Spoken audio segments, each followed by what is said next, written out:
Okay, so we're here for Millennial Panic Poems.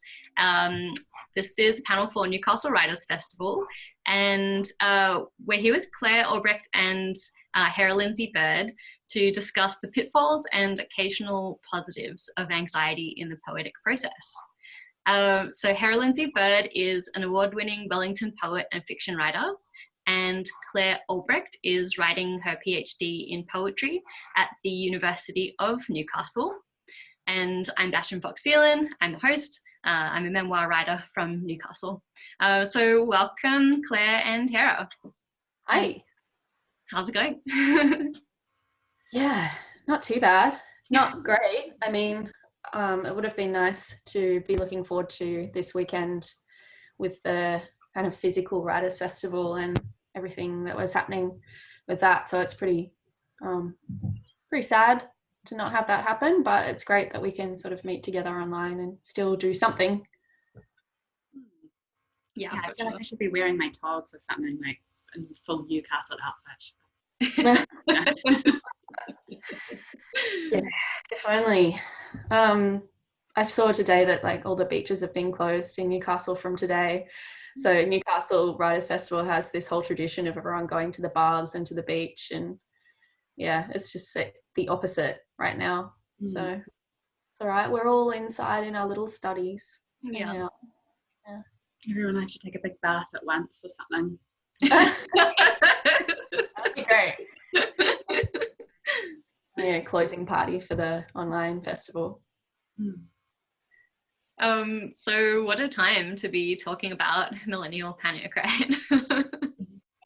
Yeah. I feel like everyone's got it at the moment. We don't have a claim over it anymore. If we ever did. Like it's weird because it feels like there's like a broader sense of panic, but also like I've just been inside for so long now, like sort of not talking to anyone but my partner. But I feel like my heart is sort of slowed down, like I'm sort of like one of those lizards or something that's kind of in winter hibernation or something, like those frogs that just kind of get encased in ice. And so even though like there's an era of panic at large, it doesn't really feel like any physical manifestation, I feel quite sluggish and dumb, and like I'm losing my ability to form sentences. Yeah, it definitely feels really different to the anxiety that I normally have. I actually feel a lot calmer at the moment. I don't know if it's because I feel like I've like leveled out with the rest of the world because everyone's feeling anxious, that, you know, now my anxiety is just part of the great sea. Or whether, I don't know, it's something more latent. Like I feel like I can have control over certain things now. Like I can make sure I wash my hands, and I can control where I get my grocery from and get everything delivered. Like, you know, maybe something about it is kind of helping my anxiety, which is bizarre to think about. I don't know. I've been having a few conversations with friends with anxiety or, OCD or other things like that, and just about how like it's almost like everybody understands what it's like to be inside your head now. We're having this really shared experience. I guess, but I don't know. I'm not sure about you, Hera, but I'm totally an introvert, so I spend a lot of time at home anyway, and I definitely miss my friends, and I miss being able to go out and just exist in the world a bit more openly. But I'm pretty used to this state of life, and so I feel like there are lots of people who are feeling it a lot worse because they don't really like being at home. They don't like being able to see people and like physically hold people, and so that anxiety is a bit probably worse for them because it's something new that they don't sort of know how to deal with and haven't had to deal with before, whereas I'm sort of doing my same get on the couch, just hang out for several hours and feel really good about it vibe. Yeah, this is actually supposed to be, I think on the 1st of April, I'm supposed to be starting a writing residency. So it's kind of like I would have been doing exactly the same thing anyway. Yeah. But now I don't have the building. I've just got my own. And the rest of the world is sort of, on the same path. But yeah. Where was the residency supposed to be? It was a 4-month one for the Frank Sargison Centre, which is up in Albert Park in Auckland, and it was just kind of for a fiction writing one. But yeah, maybe I'll be able to spend a couple of months there or no months at all, depending on how things sort of look in the next 4 weeks. Yeah, I'm supposed to go to the States in September for a 3-month writing residency, which is, you know, amazing, but that kind of time frame, like it's 6 months from now, and theoretically we might be able to be back to some sort of normalcy then and be able to fly internationally and go and do these kinds of writing residencies that I've not really done one before. And yeah, we'll kind of be another 3 months of the same but somewhere else. But yeah, you know, I'm hoping we can still do that. It's just, I think so many writers are feeling the loss of opportunities like residencies and conferences. I was supposed to go to a conference in Cairns in June, a little tropical holiday, but yeah, that's going online as well now. So yeah, it's just all these little losses that are accumulating as well that I think writers in particular are feeling, like this festival.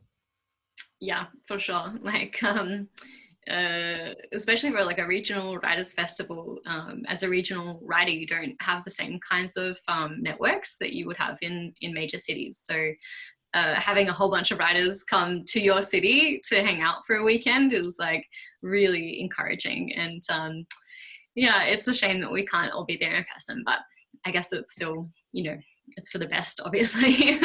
Yeah. It's great that we can still find ways to connect online. Absolutely. So why don't we talk a little bit about, I mean, I guess we were initially going to talk a bit about who are millennials. Claire? Yeah, well, there's like 25 to 40 or something, isn't it? Now is what the millennial age range is. Is that right? I know, seems vaguely right.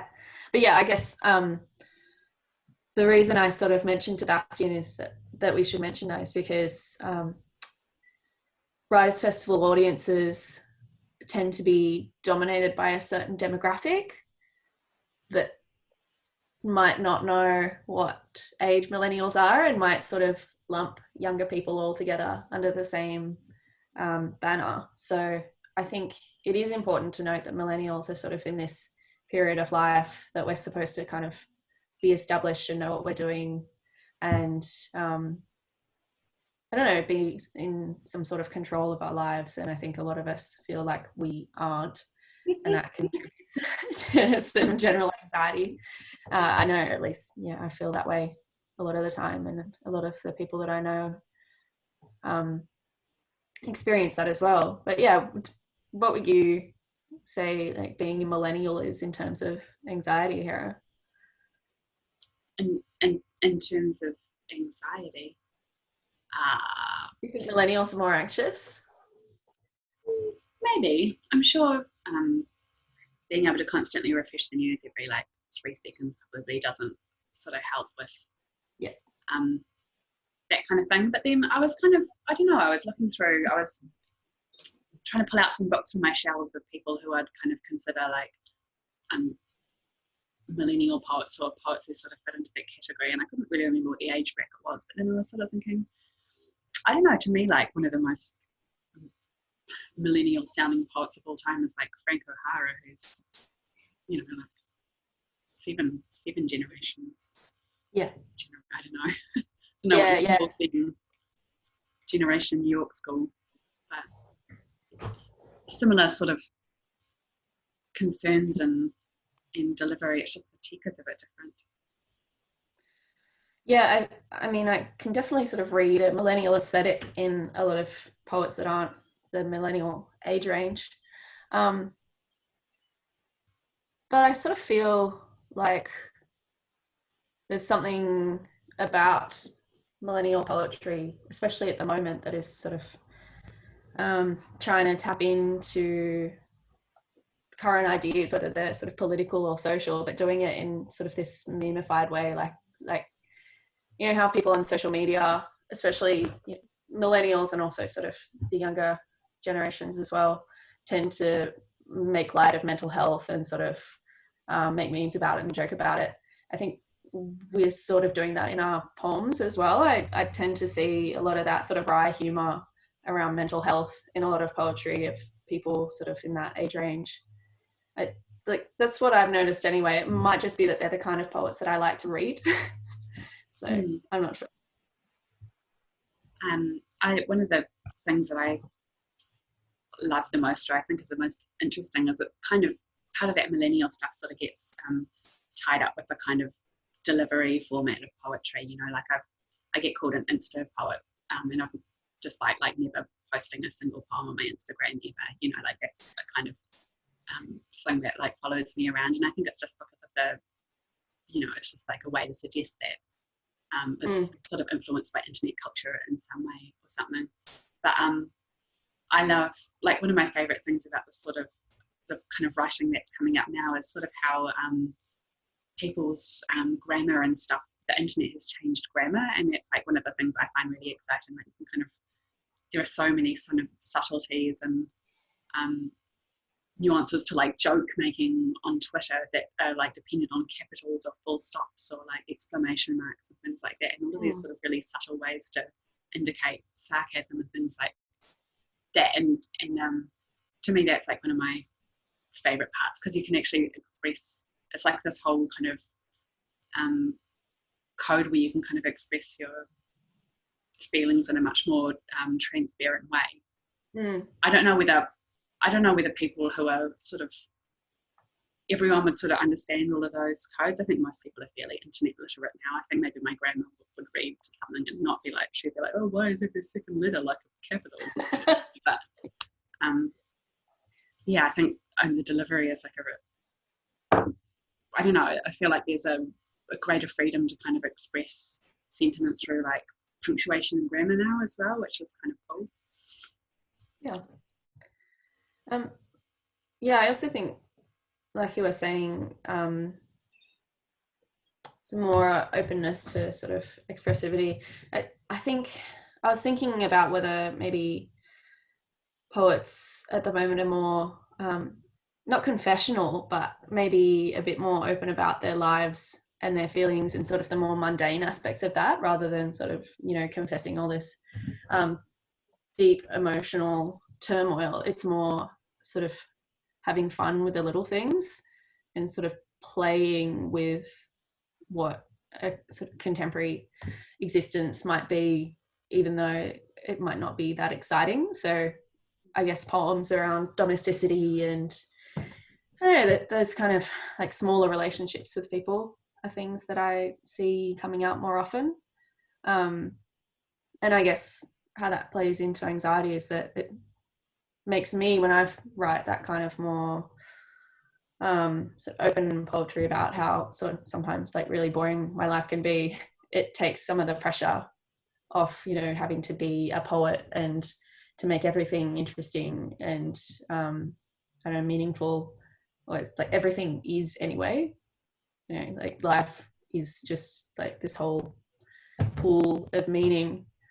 So yeah, I don't know, I guess that's another aspect of, I guess, what I would consider millennial poetry. Do you think it's related to that people share more of their daily lives on social media these days?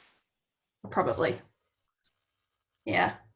I think poetry follows the trends of social media because it's a social form of writing, or it can be. I guess it doesn't always have to be, but it seems to be at the moment. It's becoming more social and shared. Like you said, Hera, Insta poetry is just insanely massive these days, which I guess, yeah, speaks to the social element of poetry. But if you can write things that are under 10 lines long. Yeah, I started writing a Twitter page called Creek Sweets that was short poems written from each character of Dawson's Creek. And yeah, sort of the fun of having to fit it in to those lines and character limits was actually quite a lovely thing to do. Plus it meant I just got to sit and watch Dawson's Creek for a long time, which is my jam.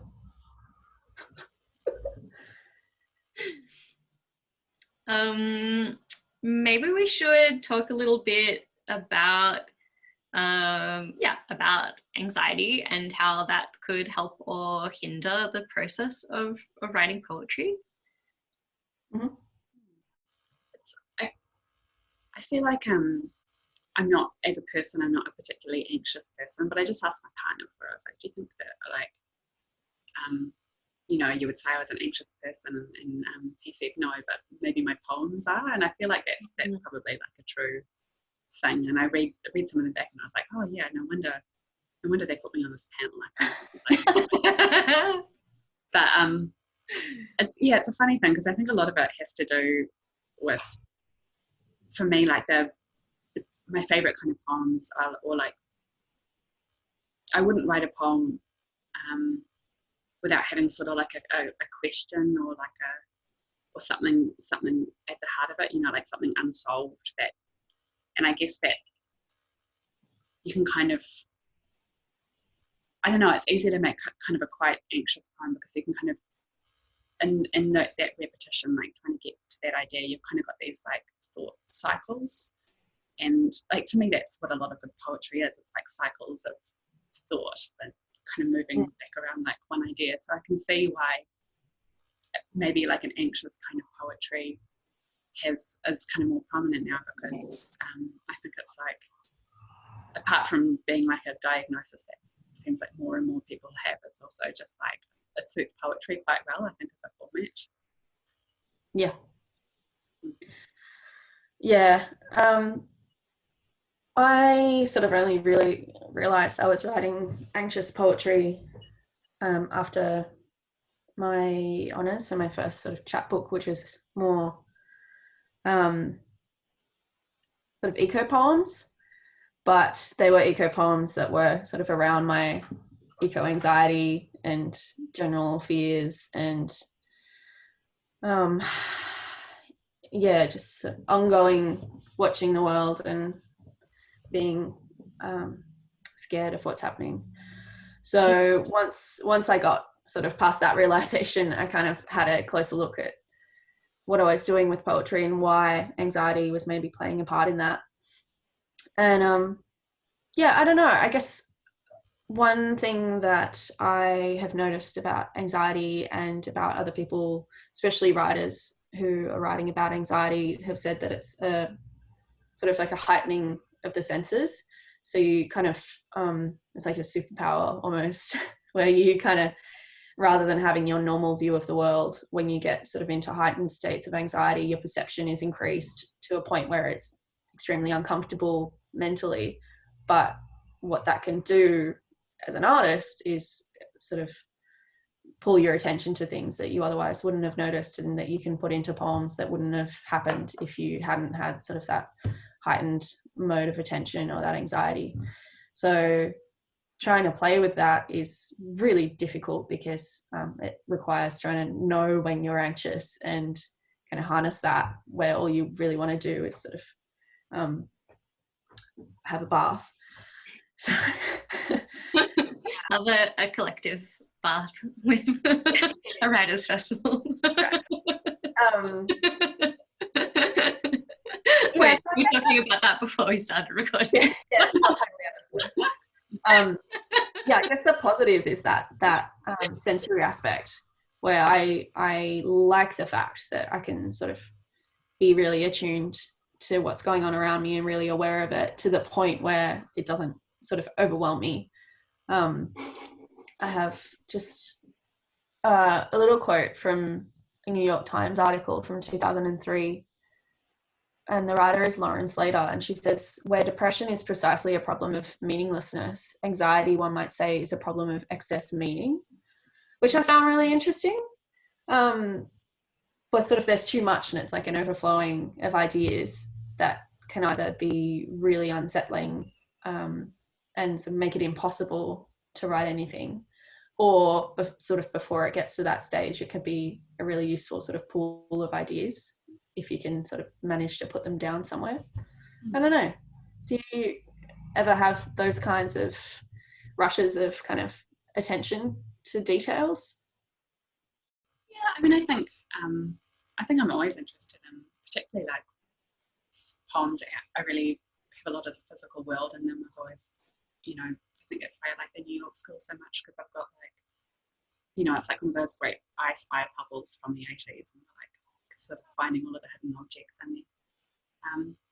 I don't know whether that's sort of, I probably wouldn't put that down to any increased like powers of perception. Rather, it's kind of like a, kind of tacky, cluttered grandmother's living room sort of aesthetic, which I'm kind of drawn to.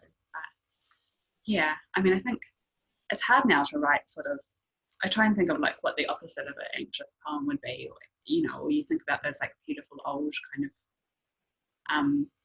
like Basho complaining about his back and talking about riding a horse around and stuff like that.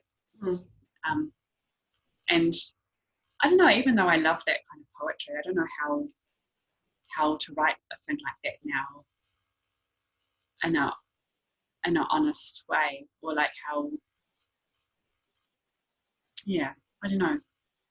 Maybe in 30 years when civilization's collapsed and we're all kind of living in our abandoned factory warehouses, there'll be like a new wave of like millennial serenity poems or something. Yeah, I feel like some of my poems are those kinds of the stuff on the outside, like everything else that's going around, mundane world poems, because I feel like if you don't have some of those, the poems with the anxiety that you can notice more so become sort of overwhelming, and you just sort of don't want to read them anymore. It's just a bit depressing. So yeah, I at least try to have some balance in what I do, especially like in a book. So I'm putting a book together at the moment, and I don't want it to all just feel super anxious. Like I certainly want that to be there. I kind of want people to feel anxious when they're reading it. I'm not going to do that to someone for a whole book. Like that's extremely mean. So you got to like, I'm trying to have moments where it like goes into sort of, everything else that's not anxiety, I guess, whatever that is. So much easier to do it in a movie, because you can just sort of have like a well shot thing of a guy like going through his newspapers or whatever, and as long as he put like an ominous violin solo underneath, like he's going to kill someone. Yeah, can't really function like that in poetry, unfortunately. I'd love to put like a low droning noise underneath, just to like, yes, give the poem like a hand sometimes. Yes, that would be nice. Well, I mean, I am trying to include some photography in the book as, I guess, part of that, taking advantage of more mediums to, I don't know, I guess it makes it easier. I sort of try and go into this idea of representation anxiety in some of the work I'm doing, where you sort of get quite anxious about the fact that you have to get this thing across, like you have to get the meaning across, but what if the poem doesn't quite do it? What if you need a picture to help, or a movie shot in between poem to poem so people can follow what your brain is doing? And yeah, I guess that's why I'm including some photography in there to try and not transition, but direct people's reading throughout the book, which I know I really shouldn't have to do, but I guess it comes down to sort of an anxiety that like, what if they don't get it? Which it's poetry. No one ever gets everything. So yeah. So I guess like there's the kind of personal experience of anxiety that can feed into millennial panic poems, and I guess there's also like the poem itself having a kind of anxious voice, like reflecting I guess like maybe the voice of society at the moment, like and I guess it's kind of interesting now because I feel like it's definitely shifted as everything will with coronavirus, because there's this kind of like and we're in the middle of it, and hopefully we'll be on the other side of it at some point too. But how do you think that how can poetry speak to that kind of anxiety? Do you want to talk to that at all? Do you want to go, Hera? Or? How we think poetry is. Can you rephrase the question? I guess I'm just wondering about, I mean, like Claire, you mentioned before, eco poetry and trying to create, if I understood correctly, trying to create a poem that has anxiety in it, because you want people to be taking the climate crisis more seriously, and you want people to actually feel anxious about it, because anxiety might motivate people to take action. But then we also have this like really like pressing, extremely anxiety inducing pandemic, and I'm just wondering about, how do you think poetry can speak to this experience that everybody's going through? It's funny because we're kind of at this weird moment in time now where it feels like either things could kind of totally return to the status quo, or there could be like real sort of transformative change, and we're just kind of sitting here like right at the beginning of this. And I think everyone's kind of, I don't know, not that we haven't, everyone hasn't been sort of concerned about the apocalypse for like years and years now, but it really feels like this is like the moment for productive and radical and transformational change. And I've never known how you have a poetry that kind of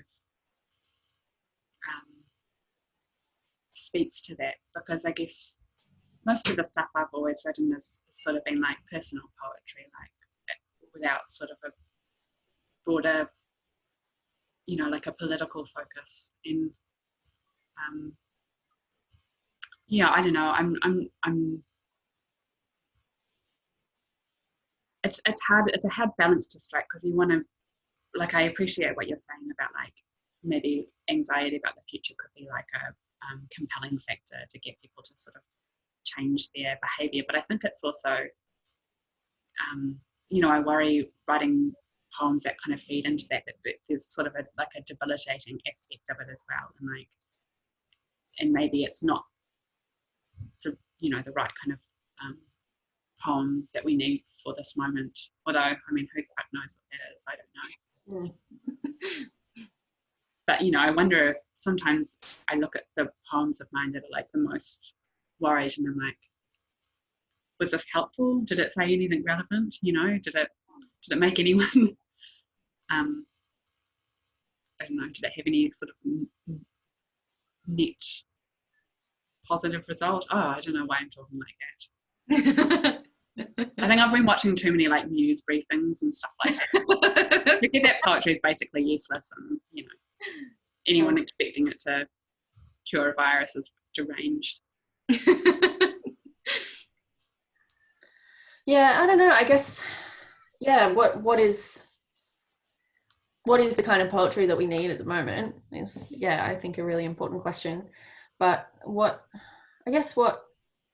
might a poem be doing, or one that looks at anxieties? I guess my poetry sort of is in that in between where it's quite personal. It's about me, but me in the context of the world, and like the anxiety that the world brings to me. In particular, the bushfires. I wrote a number of poems during that, and sort of just general fuckwit politicians just making me really pissed off all the time, features permanently also. And I don't know, I don't really imagine that they're going to change the world or anything, but I do like to imagine that people can read them and feel that they're sharing in those emotions, or that sometimes it can be very isolating to feel anxious about the world and our place in it, and to remember that so many other people are feeling the same way, to me is often quite soothing. And so when I read poems that sort of tap me into another person's personal response to the world, I feel like I've been led into something that I can share. And I think that's powerful. Like it might not do anything to change the circumstances we find ourselves in, but it might make living through them a little easier. Does that make sense?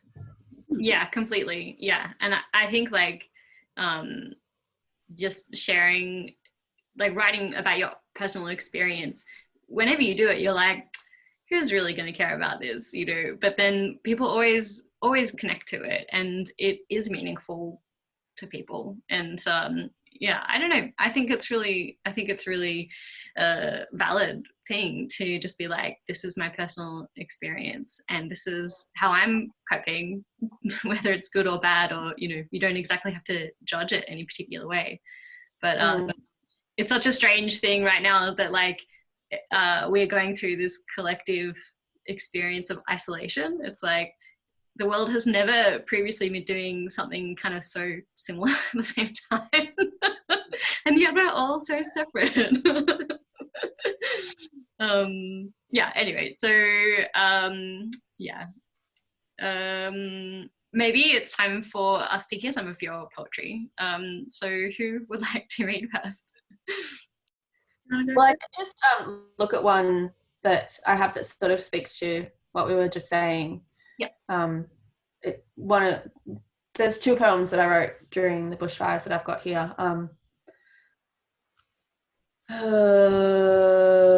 read the shorter one that makes me less sad to start with, and we can do both if it comes to that. So this is called Lock It In, Eddie. I've been thinking of what to do when no one will pay me to write poetry anymore. That's now, by the way. Maybe become a locksmith. A van drives by the Mayfield Bowling Club and beckons with its bolts, latches, and cylinders. I inhale as the old bloke behind moans of greenies. I want to show him a picture of the storm a fire makes all its own, electric, and tell him of the town in Pennsylvania where a coal blaze has burned for 50 years, and the trouble I've been having breathing, anxiety or bushfire smoke, hard to say. It's a tightness of the chest, just like the air's bearing down, saying, hey, motherfuckers, do you want me here or not? And yes, you know I do, and I want the earth unburnt and oceans cold and colourful like oil on water, like your eyes when they tell me I am going to be okay. Yeah. Yeah. So that one is pretty self-explanatory. It just was trying to speak to the physical anxiety I was feeling at the time, which was huge. Just, it's actually amazing to think back on it now, because I feel that heaviness has lifted from when everything was on fire here just for months and we couldn't breathe because, you know, the smoke was so toxic. And it took a really physical and mental toll on me. And trying to express that to see if it helped was sort of one of the aims of writing these poems. And the other one was, just trying to link together these sort of refrains that you were saying, Hera, like poetry has these things that kind of come around, and trying to link up sort of the everyday of me sort of sitting around and wondering what to do with myself, with the knowledge that all of this is going on around me and I can't really do anything about it. And I just sort of want someone to be like, it's probably going to be okay. It might not, but I'll tell you that it is anyway. Yeah. Thank you. All right. Would you like to read another poem? Okay.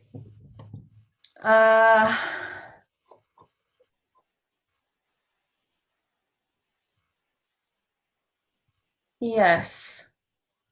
On the same topic or different?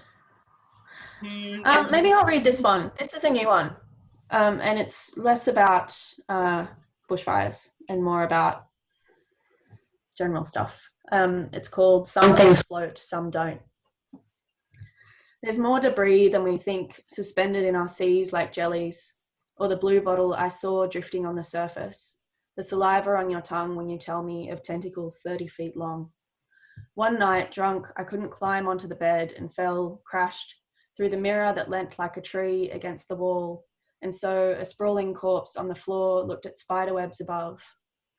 Then you hauled me up by my arms, picked pieces of kaleidoscope out of my back and pickled ass as I lay across you laughing, wondering how many versions of me you could see in them, flashing about in those sharp tactile memories that splashed refractions out and of me, fragments taken from the frame. And it wasn't until the next day that I felt splintered, dry and itching. There was nowhere to look for myself, and I got lost in what was left, like age 13, when I would root around in the still warm discarded trousers of my father for loose change, tossing his tissues aside, those human bits and pieces. I was hungry for gold and for the smell of it. Often it's hard to look him in the eye. We've taken a lot from each other, turning out empty pockets with a grimace. These days you shave my legs in the bath, soap me up as though I'm an invalid, and conjure a swirl, a storm, sometimes blood, and when we're done, you say, I'm smooth like a dolphin. You love me like this. Thank you. And that sort of came from trying to write a poem about mirrors. Cool. It's my strongest mirror memory. Mirrors. Yeah, I guess the idea of like mirrors is... Pardon? Yeah. The idea of the mirror as like an agent of self-image, and the fragmentation that could happen when like the mirror breaks and there's all these little pieces of you in it still, and like where do they go, I guess, was sort of the idea behind that. And I'm sort of feeling a bit of that now, looking back at myself like in a screen, feeling that crisis of identity of where I am. We'll have to get used to seeing ourselves like this. Yeah, thinking of disabling my webcam and just telling people it's broken. Twice. Thank you so much, Claire. Maybe we can hear some poetry from Hera now. Yeah, I'm not really sure what to read, but I feel like my most anxious poems are like kind of my worst poems, so probably the ones that are most thematically appropriate. I'm kind of like a bit past their use by date now, but I've got a short one called Jealousy. Jealousy. Anytime someone I'm dating ever mentions someone they used to love in a semi-nostalgic or non-cynical way, I immediately want to drive my car headfirst into a swamp full of battery acid, ruining Christmas for everyone. It's so unreasonable to be afraid of so many sad and distant women who have escaped into the future, only occasionally looking back through their naturally thick eyelashes. When I think about the possibility the person I'm currently with has ever been romantically interested in another person ever, I feel a great self-antagonism for being the kind of woman who came afterwards, like a bad sequel with a higher budget. Oh, I feel sorry for the people I love and where it is I'm taking them, because I don't think I'm good enough. I think it's okay to admit the people you love are better than you. I wouldn't date anyone who wasn't. Imagine dating someone worse than yourself on purpose. That's the kind of fucked up thing only everyone I've ever loved would do. Yeah, as you can see, no sort of like broader anxiety beyond my own personal problems, but this poem. Like that's one of the broadest anxieties because we all have it. The reptile anxiety, I guess, like lizard brain.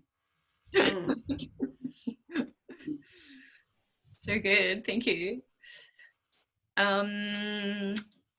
Would you like to read us another poem? I'm kind of curious about what you said earlier about how your poetry has a kind of anxiety like in the voice, even if it's not produced from a personal experience of anxiety.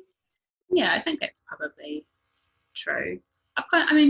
Maybe I'm just not very self-aware. That's also a possibility, you know. I've got another one, which is kind of, I guess, it's written about wild geese by Mary Oliver, which is, I guess it's kind of like you could call it like a millennial anxiety response to that, because if you know the original poem, like it's a beautiful poem. It's sort of Mary Oliver in her very kind of, you know, prophetic kind of new age way, telling everyone to be like the geese and, you know, travel across the desert by moonlight and forgive yourself. So this is kind of like a response poem to that. So it's called Wild Geese by Mary Oliver by Hera, Lindsay. You do not have to be good, as everything you deserve from taking relationship advice from a flock of migratory birds. Even in poetry, I forgive you nothing, not even your new empire of grief. Woof. Take off your dress and stand in the river, your body a ghost on loan from someone else's past. Tell me about your despair, yours, and I will tell you mine. Meanwhile, in a hospital gown, meanwhile, in a long, deep language, meanwhile, every morning, the stars and tatters on the snow, meanwhile, the library of Alexandria burning in alphabetical order, meanwhile, an asterisk flowing across the screen like tumbleweeds. Meanwhile, every day for the rest of our lives, I return here to ask you how to forgive someone who was never mine to forgive. You do not have to be good. Being good isn't even the point anymore. I just don't think it's real to think of geese and feel so beautiful about yourself and so far away. Yesterday, my girlfriend and I borrowed a car and drove down through the valley where my mother almost starved herself to death 30 years ago.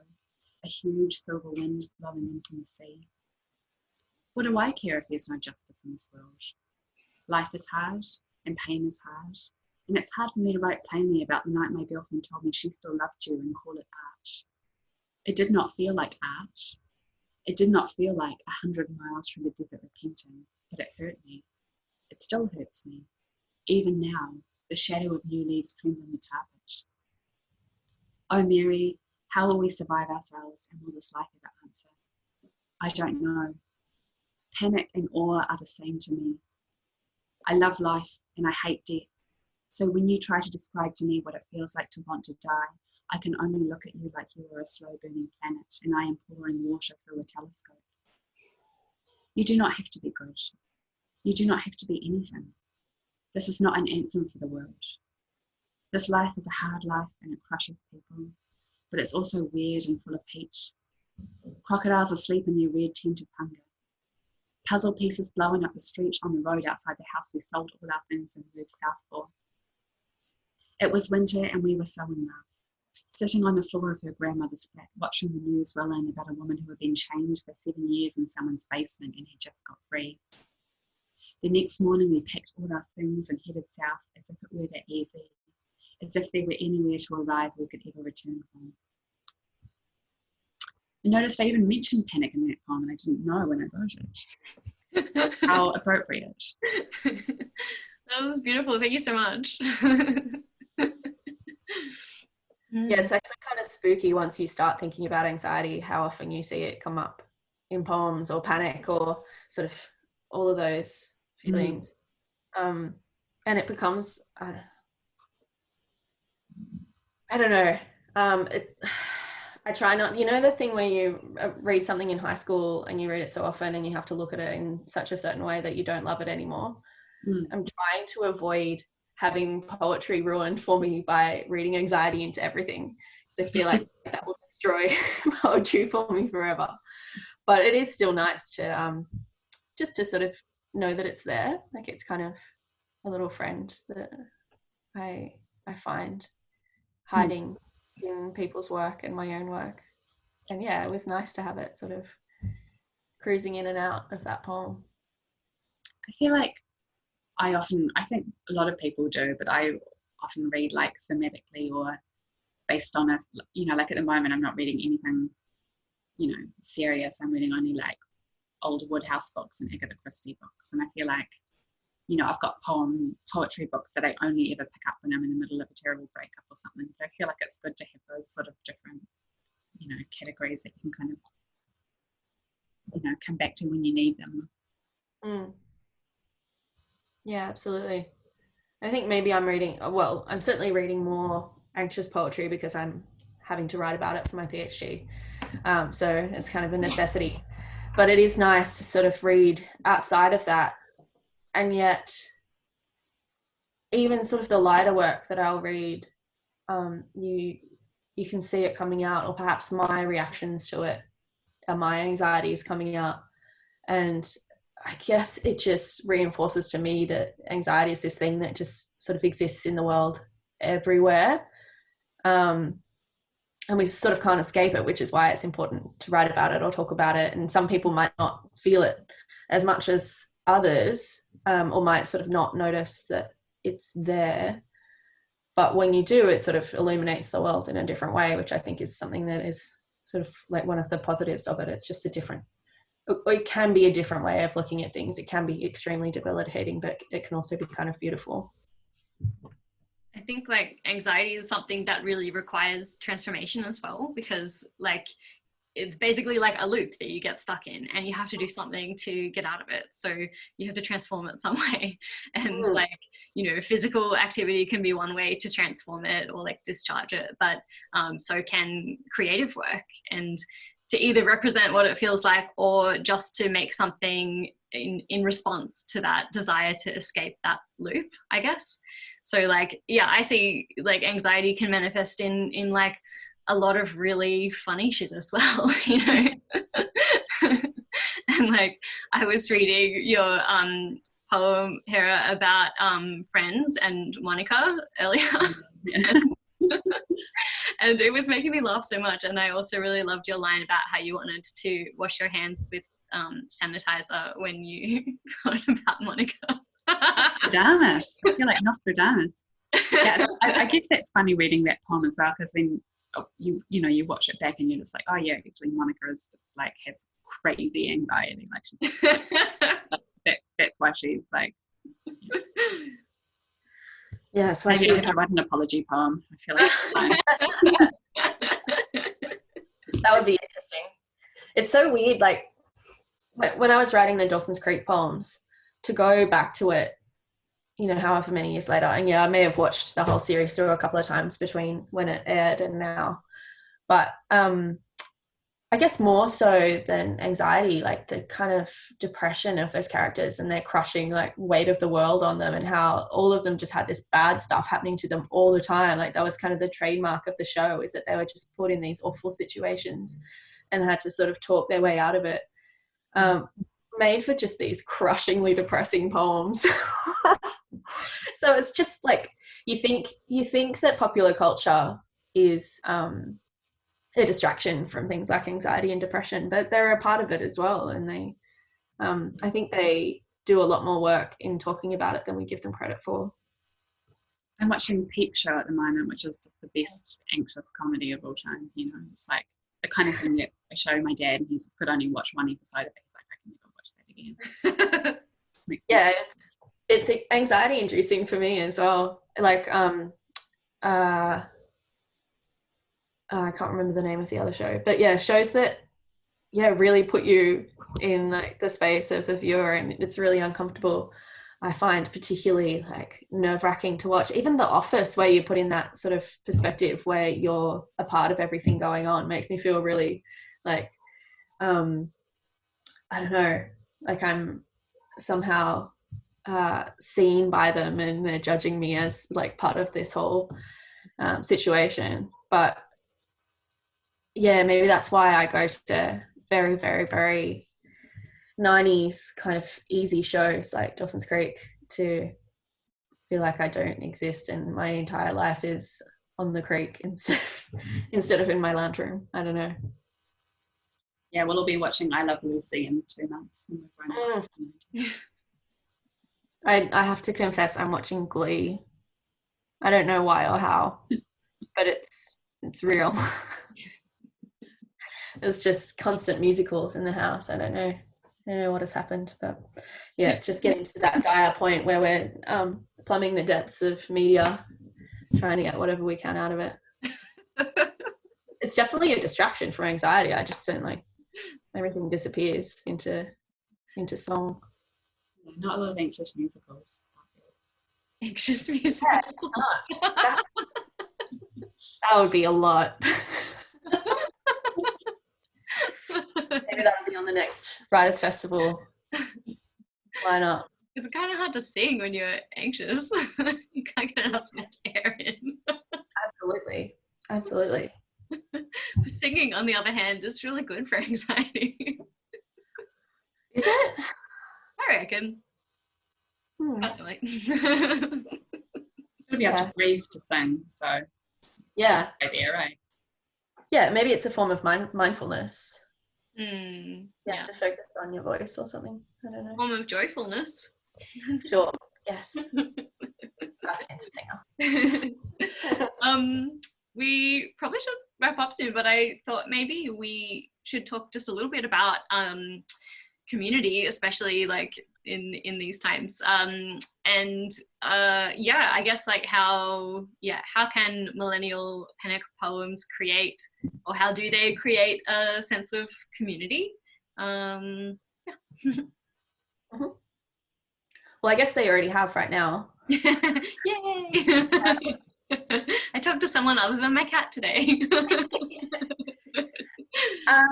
I think people used to write a lot of anxious poems in their diaries and never show anyone, and now I don't know, I feel like people are more open to share their anxieties, whether that's through poetry or social media posts, which, you know, can be poetry as well. I don't know, I think we're more open, which has made sort of this community of people who kind of go, you sort of have these anxious tendencies as well, but we'll be okay. Or you're at like a poetry event or a launch or something, and you realize you're not the only person who sort of wants to fade into the walls rather than talk to anyone. Like, I feel like I can sort of these days know that there are at least a couple of other people there that are feeling that way as well. And so it just sort of, it makes everything a bit easier and nicer. I don't know, it's more of a sharing economy of feelings. Yeah, I don't, you have to say, especially kind of go out to poetry readings and all of things like that, because I kind of like to sit at home with a book or whatever. So, but I think that, like, you know, community in like the broader sense is like, you know, having like a pool of writers, like even if they're like your friends, contemporaries, people like dead or living, that whose books kind of are able to say something to you or like speak to some area of your life. Like, that's, to me, that's like one of the most important kinds of community, even though like maybe I feel like the community I'm in, like, you know, it might have like some 100-year-old dead guy in it or whatever, as well as like one of my best friends. But, you know, I think that's the goal with literature, right? Like, you try and sort of share something unshareable and hope that it will, like, I don't know, speak to someone somewhere in time. And I guess the fact that we're millennials means that we have this sort of digital world-reaching capability now, which is only getting better and better for the younger generations. But we were sort of the first to have the ability to share our work around the world sort of instantly. And digital publishing has become, you know, huge. Online journals, which we should all keep supporting, especially at the moment, has made it possible to, share our work in ways that build community so much easier than probably it would have been, you know, 10, 15 years before. And I really love that, like the idea that you can read someone's poetry and really love it and then start following them on Twitter and just hear about the random shit that happens in their day is just so great to me. I love it. And, you know, when they complain about their lives and they say, you know, this shit that's happening to them, you realize like the work of being a human that goes on behind being a poet, which I think I find really interesting. And yeah. I wish someone could go back to the past and give, like, you know, Frank O'Hara and John Ashworth, you know, just like a priest. Yes. Maybe one day. I'm not used to talking to other people. This is like. I think they'd have a big audience these days. But at least the people around now.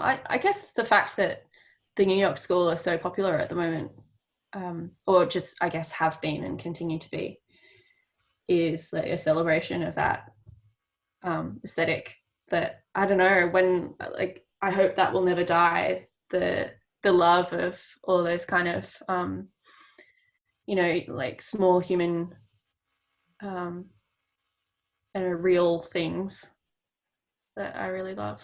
So yeah, we're carrying the torch, I guess. Olympics are cancelled. Nobody's carrying the torch. no torch carrying. Stays right where it is. Yeah. But yeah, continuing, like, I guess poets just keep trying to keep humanity alive in words. Do we do that? Do we try to do that? I don't know. For sure. Yeah. It's nice to remind ourselves of it when we're sitting at home. You don't get to see humanity very often, or just like a digital version of it that could be made up. Like, remembering that it is real and it feels good. And I guess, like, for all the readers of poetry, yeah, like, poetry can be a friend when you don't have somebody who understands exactly what you're going through, even in times that don't require self-isolation.